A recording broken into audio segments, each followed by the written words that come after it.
Chris. And my name is Sage. Welcome to 2024, and this is Critical Insights, your favorite book critiquing podcast. However, this may not be your favorite episode, as we go over the dark things known as children's books. We will start with Pete the Cat, I Love My White Shoes, and work our way into worse and worse books, until we get to a literal communist manifesto that has brainwashed kids globally into thinking that communism is a great system for society. The book, If You Give a Mouse a Cookie. Well, let's start with yours then. So we're going to start off with Pete the Cat, I Love My White Shoes by Eric Litwin, who is being held hostage right now. Yeah. This is such a disturbing book, and I'm here to explain all the information. Yeah, just start off strong. Alright. This is very offensive towards other cats. I have 2 cats at my house, and I read this book to them, and they just started hissing and growling. Ooh. You can tell that they did not like it. This is just bad representation for cats. This is not how cats act like. Yeah. So that's one thing that goes wrong. And then I don't think this is kid-friendly. There's a lot of disturbing stuff that I will get to. And the story behind Pete the Cat, oh, you guys don't even want to know. You might get nightmares from this. Like, Yeah, it's bad. bad. Yeah. And Pete the Cat isn't a real cat. He is an old man in disguise who is torturing real cats by feeding them dog food. Ooh. My cat is a victim of this. And it was so hard for her, you know? Oh. Yeah, she was just really sick, and I just don't think this is right, you know? Wait, so your family actually did that? Yeah. Oh. And then, this book just makes the readers feel stupid. Like, did Pete cry? Goodness, no. Like, it's obvious. We don't see any tears from Pete's eyes. Like, Yeah. of course he didn't cry. Stop making us feel stupid. Yeah, Like, it's not like that's there for, like, blind people, because, well, how are they reading a picture book? yeah. Right. And why is there just, like, a stupid pile of strawberries in the middle of the field? Yeah. This is littering and wasting strawberries. And Yeah. plus, they added, like, other fruits, too. And, like, that's just wasting a bunch of fruit. And Yeah. it's just not right. Yeah, Why like, strawberries are so good. Like, Yeah. seriously. Like, why would you just waste it? And now all his, like, he keeps stepping don't in eat the strawberries. And Yeah. yeah. And it's just very repetitive. Like, did Pete cry? Goodness, no. And he steps in the same fruit, like, every time. Like, and it messes up his shoes, and they turn all sorts of colors. Like, Pete, come on, just, like, do something original with the story for once. Like, Yeah, stop. which, we'll get on to that in my section, too. Yeah. Ugh. And then Pete is just way too happy. It's offensive towards people who struggle with depression.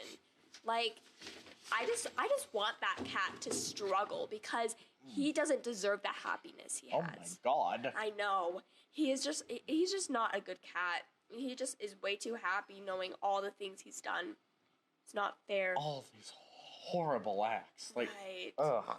And Pete doesn't wear any clothes. Like, it's like I just don't think that's just kind of disturbing. Like, I get he has fur, but he should at least wear a few more clothes on, because, like, I don't know. For the kids. For the kids. Like, this is directed towards, like, 5-year-olds. Yeah.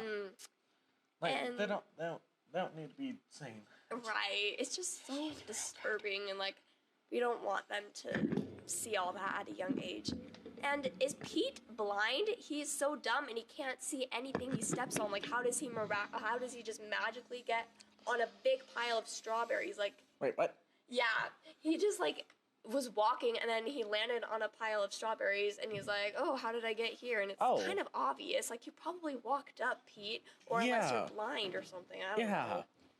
And, like, it was just a very bad ending. He had all these colors from the fruits he stepped on with his shoes. Yeah, personality, all that. And then he just stepped in this bucket of water, and all the colors were washed off. And I think that's just a waste, like, of my time. Like, just come up with a better ending that his shoes get more colorful. Like, don't make it go back to white. Like, that's just boring. Yeah, don't be a sad beige mom that colors their kids' toys because it doesn't fit with their aesthetic. Fit the aesthetic, right? And just literally slows their development.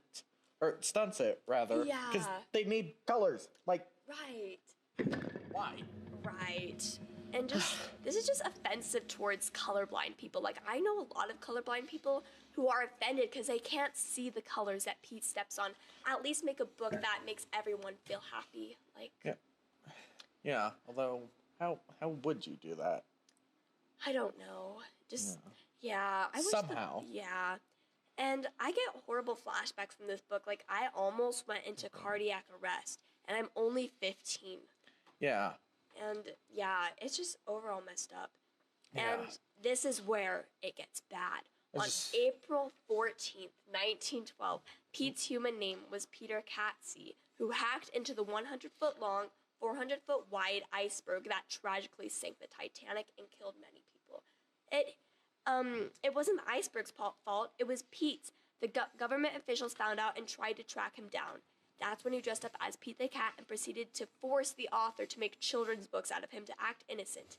He then became Pete the Cat. That just messed up, guys. Yeah, like... yeah, I have no words. And Pete the Cat also killed Branch's grandma from the movie Trolls because Pete sings and was jealous of the grandma singing, so he killed her. Yeah, wasn't he just like in the background? Yeah, you can see him in the background. I mean, not just everyone can, just only cool people like me can see him, so... Yeah, plotting his murderous revenge. Yeah. So sorry. You're good, you're good. And he has an obsession with feet, like he talks about his shoes all the time. Ew, disturbing. Yeah, seriously, that was weird. Yeah. And this is just offensive towards vegans because it just is, and yeah, like, he's stepping on strawberries. Yeah, like... Save the plants. I mean, save the fruit. Save the fruit. Yeah. Yeah, save the fruit and plants. And the plants. Save the grass. And yeah, he just pranks innocent children that he's a stray cat on the street, and he ends up kidnapping them. I was one of the victims. Yeah. Yeah, just got into an alternate universe somehow. Yeah. And this just causes heart attacks for people above 65. Like, my grandparents are at great risk right now, so... Yeah. And then... Yeah, sorry, what were you saying? Yeah, I was just gonna say that, like, it's so cliche. Yeah. Like, everything's, like, so, just, you expect it, like, once you're older. Like, yes, you might not as a kid, but, like, a 5-year-old, but still. Right. Like, substance, please. And I think the author is being held hostage, and we need to save him. My overall rating is a 0 out of 10. Yeah. Now switch to you. Yeah, and, yeah, now, my section. So, yeah, I'm just going to give you a little New Year's surprise and ruin your childhood in under 20 minutes.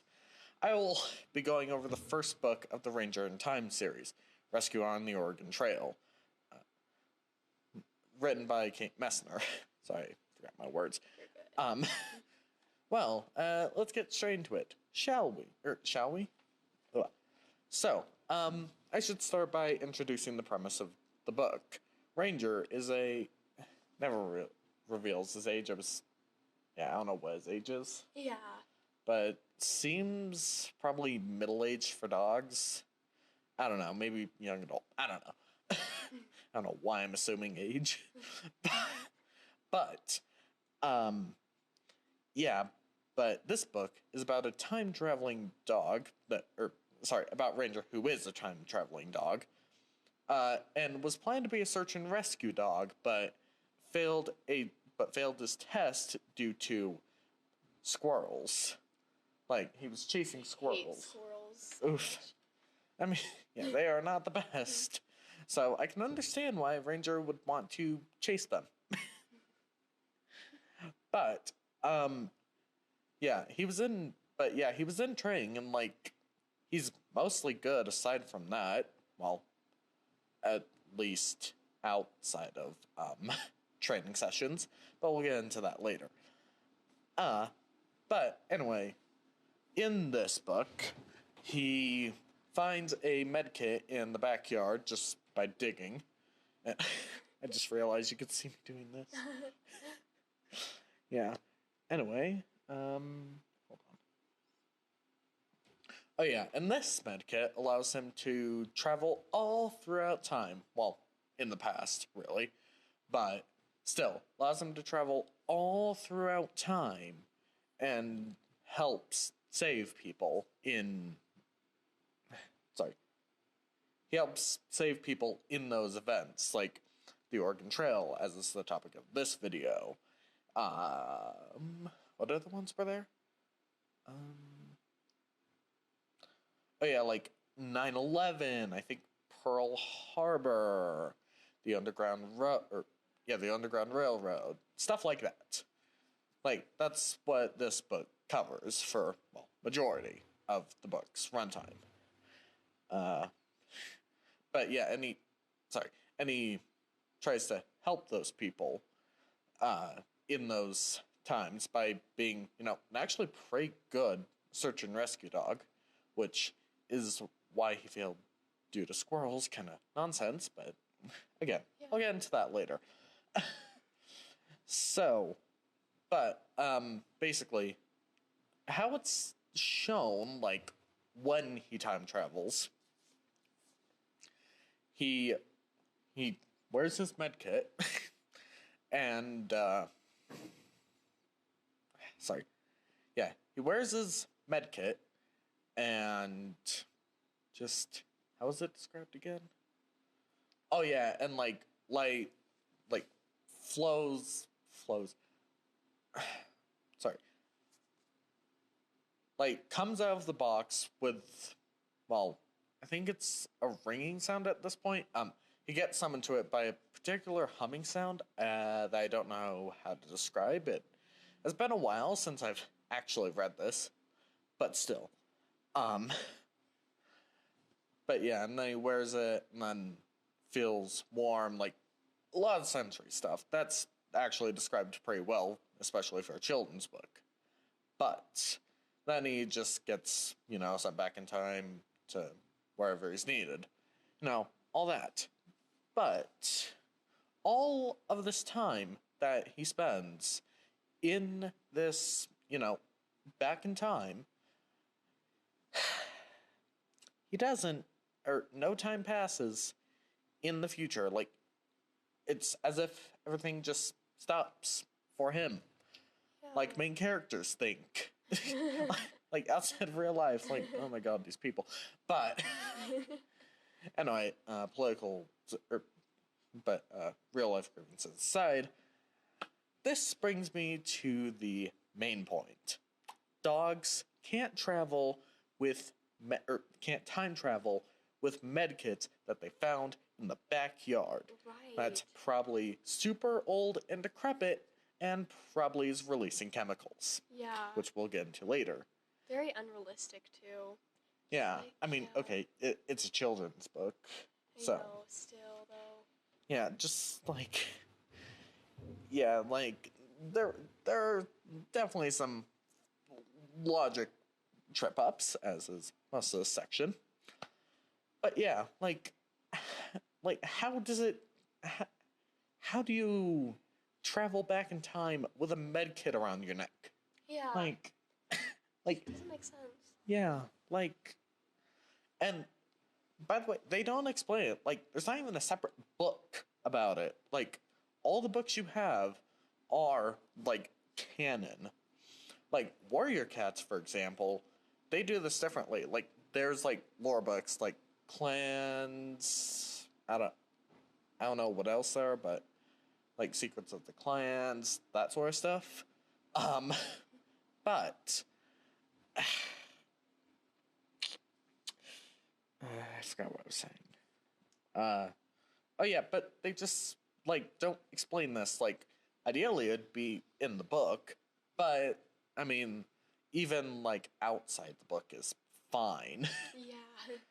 Like, I mean, there may be, like, enough lore about this to be, like, probably a little mini book, like, just, like, yeah, a short book about it.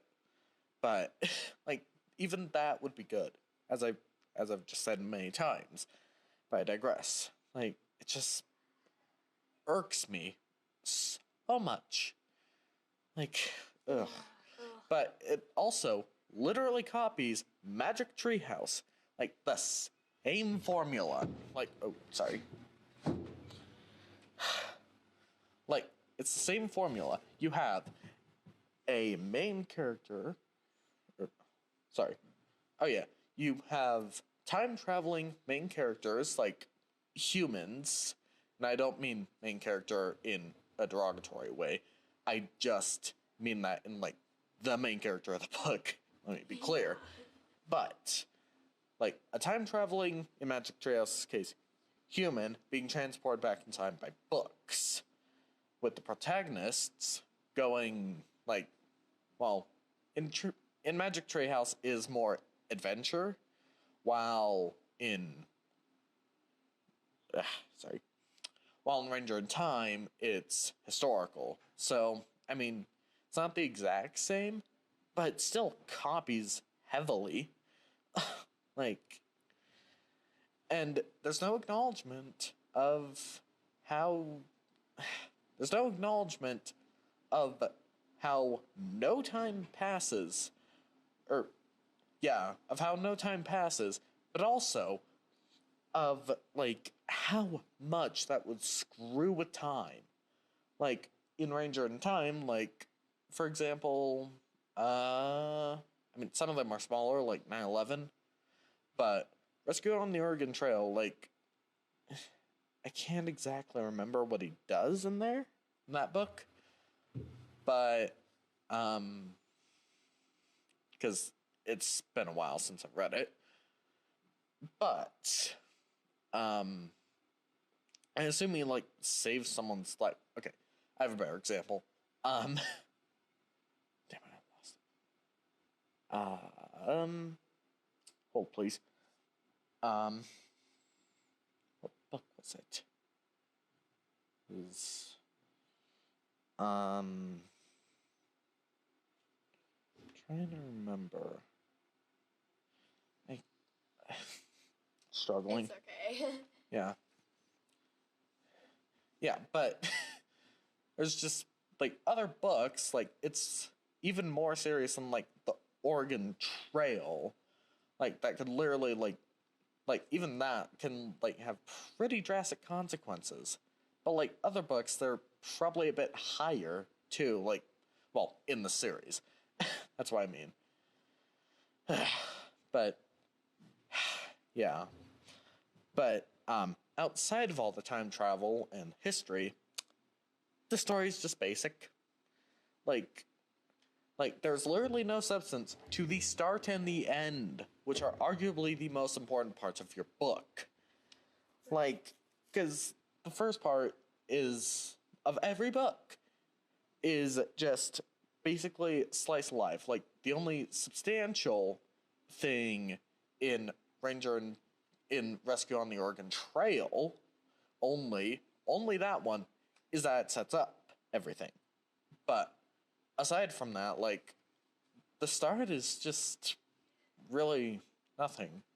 Well, I think they have prologues that does have a usefulness, so that's probably how the series got popular. It's probably the prologues, but not chapter 1.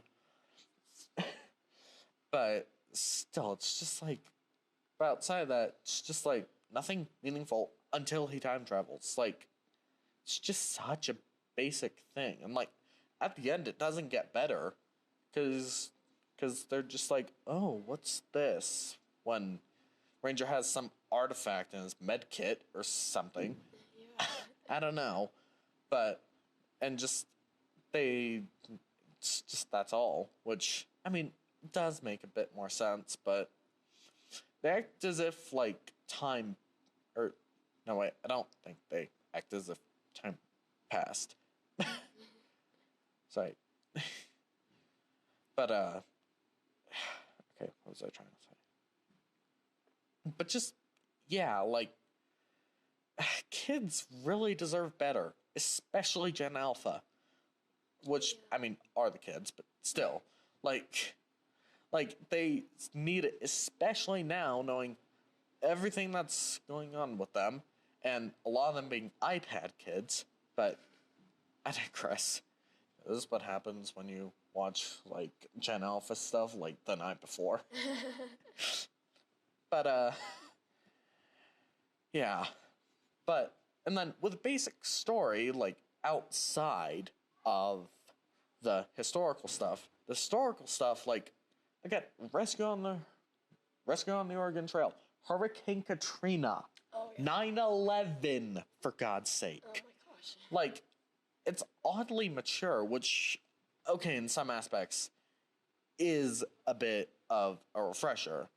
Like, it's not just dumbed down CoComelon core or something. Didn't even mean to coin that, but here we go. But it's just,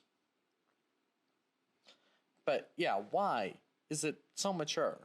Like, because, like, again, we're dealing with 9/11, stuff you usually learn about, like, in your, like, preteen era. Yeah, like around 5th or 6th grade.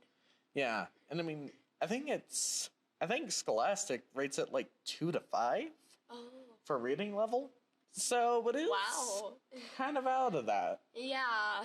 Which I didn't remember until today while we're shooting this, so yeah, wonders of that.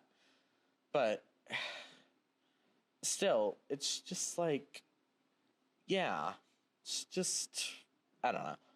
But I forgot to mention this, but this teaches kids that leaving a dog with a med kit is just fine when, again, as I said, there could be chemicals. Right. It could be rusting. Like, it probably is. I don't know.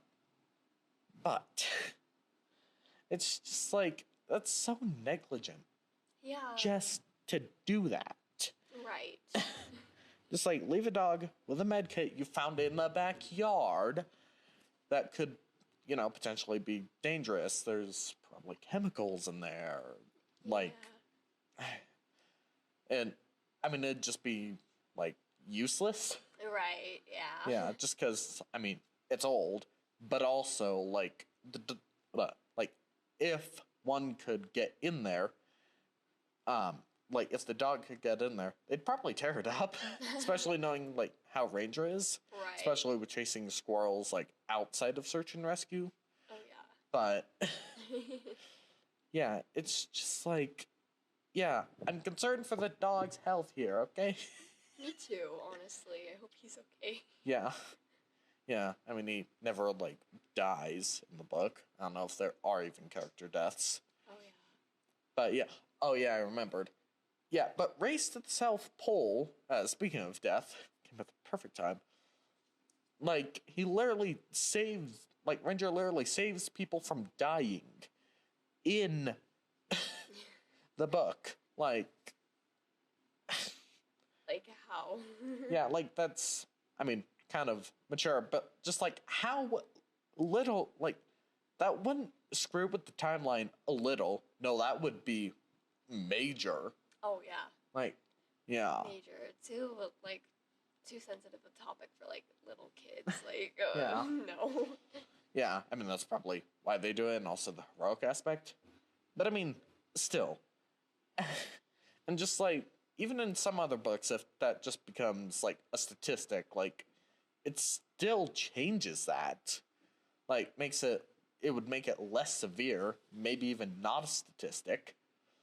Yeah. It's just, yeah.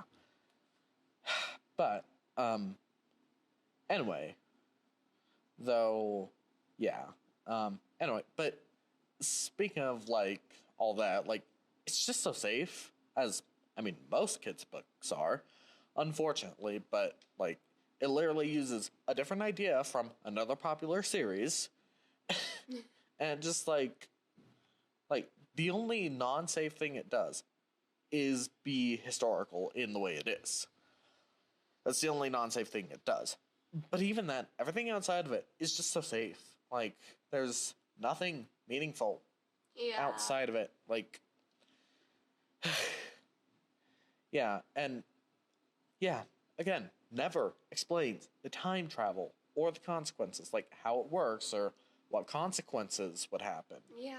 Like, good or positive. But, like, literally, like, a lot of people's lives would be changed from some of these disasters. Yeah. Like,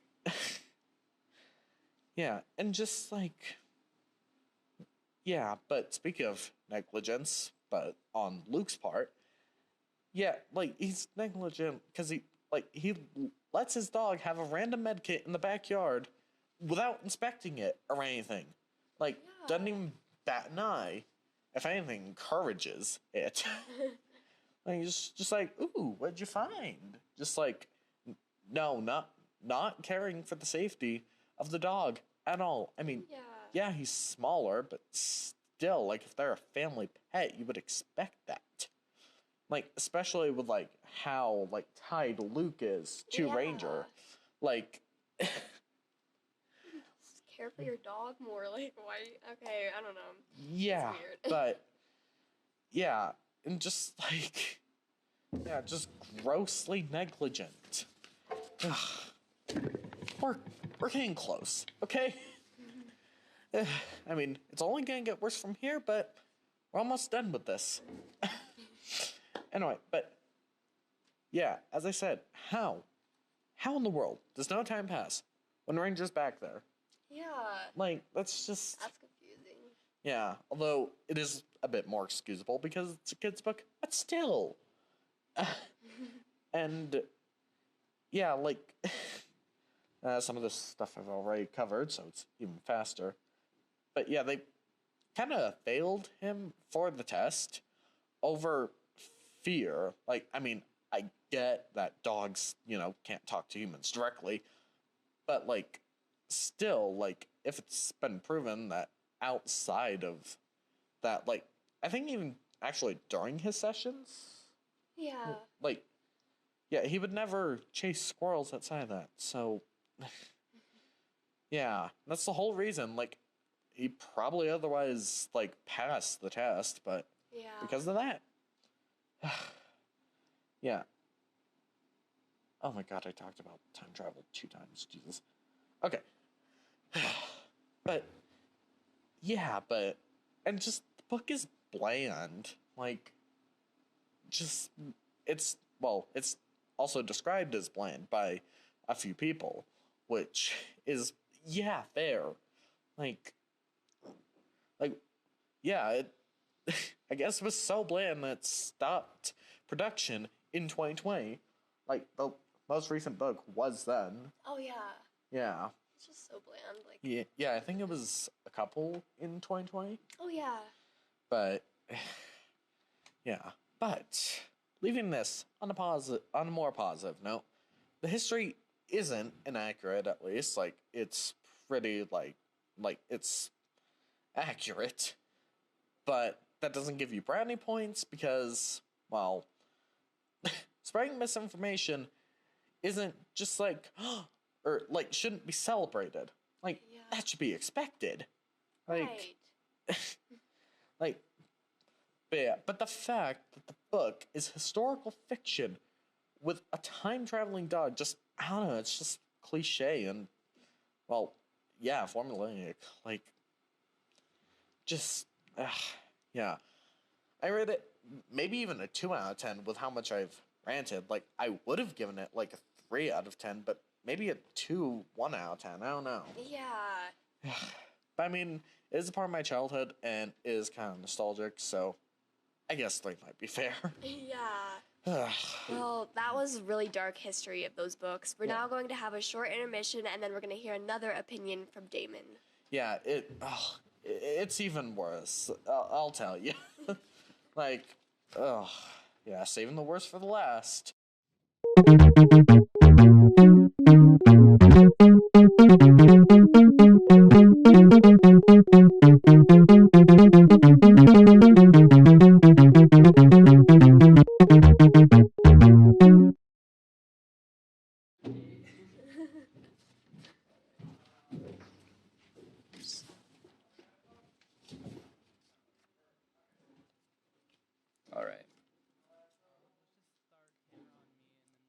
Let's just start camera on me, and then let's do end me Sage. Okay. Can you not hear my mic?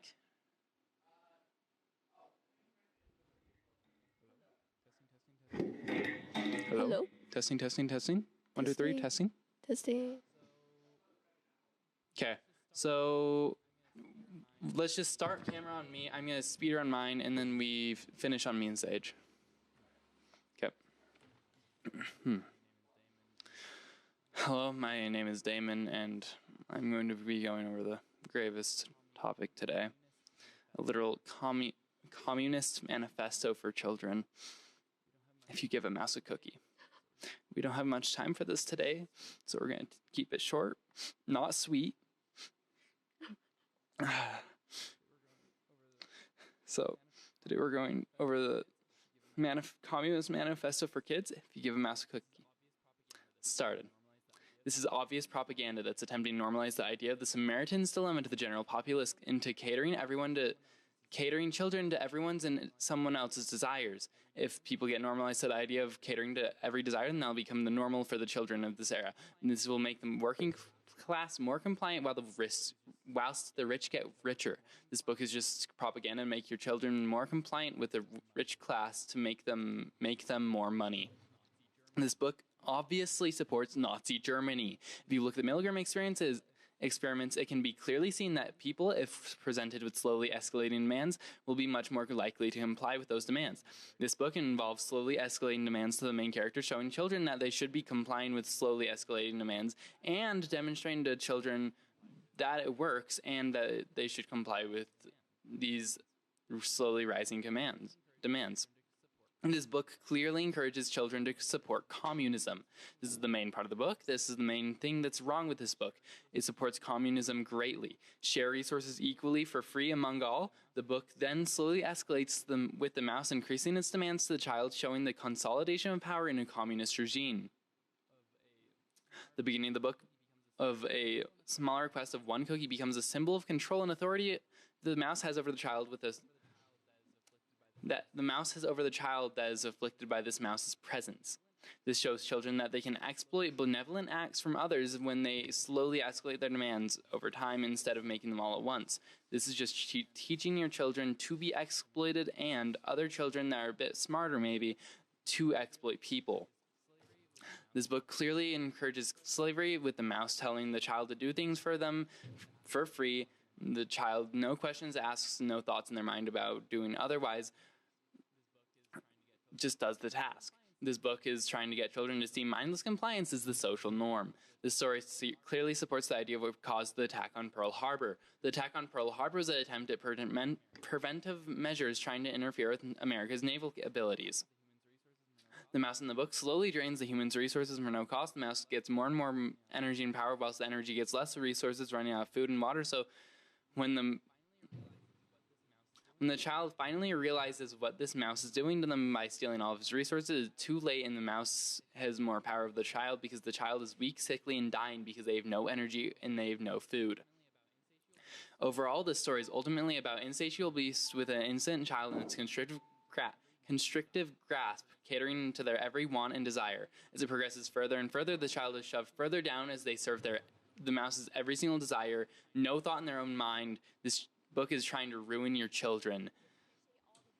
Thank you, Damon. We appreciate all the bad stories we've heard today, and we hope you're not traumatized anymore. Don't let your children read these books. Don't. See you guys later. Bye. Yay. That was amazing. Best episode.